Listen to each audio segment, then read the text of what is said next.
You're listening to More Than Steps, the podcast where we geek out on how belly dance works, one coffee run at a time.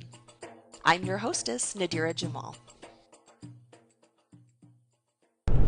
Hey, this is a special episode of More Than Steps. Usually I record these while walking to the coffee shop in the morning, but I am not doing that today for two reasons. One, it is really cold outside, and the other reason is that I'm not at home. I am in the car today with my husband, John. Hi there. We are driving back from a visit with my family in Buffalo for Christmas, and we have got 8 hours in the car together. So I asked John to share a few tips on how to make your dance more enjoyable for a general audience. Now, it is very important to get input from other dancers and dance mentors, but sometimes it's also important to get input from the kinds of people that we're dancing for, a general audience. That's because in general, it's hard for dancers to look at a performance with fresh eyes. We bring a lot of baggage from our dance education or from the tastes and biases of our own dance communities. And John is in a great position to give us some advice about what a general audience enjoys because he's gotten over the glitter shock, right? He's seen enough belly dance to know that this is a traditional art form and not just a pretty girl in a costume, but he doesn't come to the dance with all of the baggage that we have. So John, what's one thing that keeps you from enjoying a belly dance show? I think the biggest thing is when the dancer doesn't look like she's enjoying the show. When the dancer looks like she's having a great time up there, her enjoyment is contagious, and the audience is going to pick up on that. Smiling obviously goes a long way, but if that's not your thing, anything that indicates your enjoyment, if you just pause and close your eyes and imagine you're eating your favorite food in the entire world and really savoring it, that's also going to come across as enjoyment. And, I'm a big fan of smiling, but sometimes the music is also not conducive to that. Let's say you've got a sad song. My take is that when you enjoy that emotion, even if that emotion isn't happy, and you let us see that, that really helps us enjoy it too. Is that your experience too, John? I think that's definitely true, yes. So, John, what's another thing that keeps you from enjoying a belly dance show? I think it's when it's obvious that the dancer is not engaging with the audience. I think one of the best ways to engage, obviously, is eye contact. I can imagine that it's awkward to make eye contact with a bunch of strangers while you're nervous about dancing and trying to follow the music. It doesn't necessarily have to be eye contact. If I can tell from your body language that this is your jam and you're just going to dance like nobody's watching, then that's great too. But when you look frozen or nervous or anxious or even just concentrating, you're not in the same emotional space that the audience is. Now, when I see somebody who's having that experience, I don't necessarily feel judgy about them, but I do kind of feel bad for them, and that impedes my enjoyment. Is that true for a general audience member too? Yes, I think it's definitely the same feeling. I'm not sitting there saying, oh wow, this person is a bad dancer. I'm just saying, okay, this is music playing and a dancer dancing, but it's not this unified performance that would make everything a lot better. So John, what's one more thing that keeps you from enjoying a dance performance?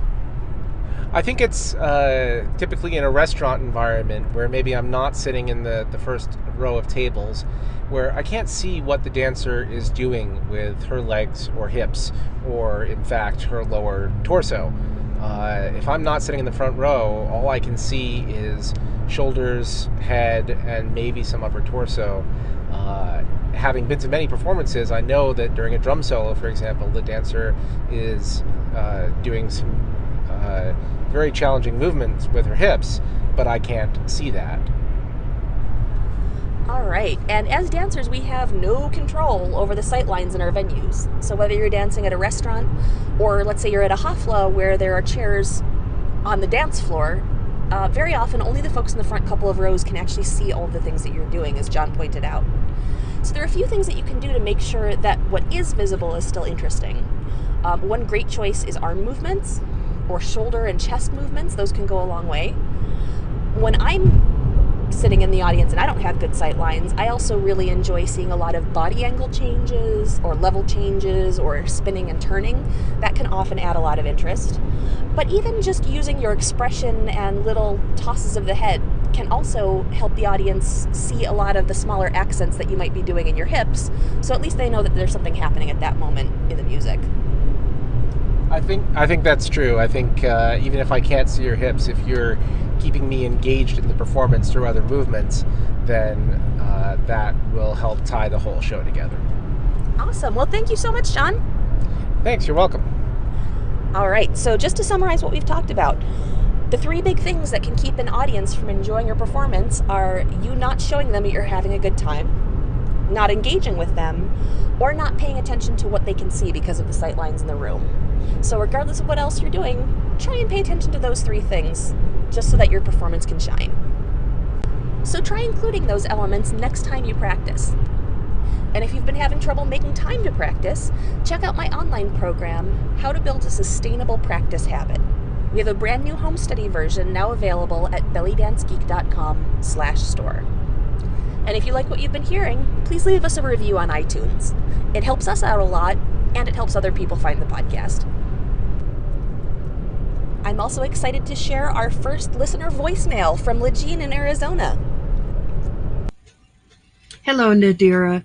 This is Legine DeWalt from Phoenix, Arizona, and now the mountains in Arizona. And I began dancing many years ago, and I used the sword. I was very intense and very much into the drama of dealing with the sword, and I was tired of watching everybody do the same thing over and over. And so I began developing different techniques. And one of them that I had was I would take the sword balanced on my head and drop it and catch it on my hip. I was younger and thinner then. And one time in a performance, I accidentally cut myself with my sword, but I didn't notice. And I noticed that this huge crowd was just locked onto me. And I'm thinking, wow, I must be doing really well. Until I looked down and realized after I brought my sword back up to the top of my head, they were all watching me bleed, not gushing, but it hurt. And it was very funny, but I did get a standing ovation. So anyway, that was my experience, and I love your work. Bye. Thanks a lot, Legine. That is an awesome story. And if anybody else would like to leave us a message, you can do that at bellydancegeek.com/voicemail. Thanks for listening. For more geektacular resources, visit bellydancegeek.com.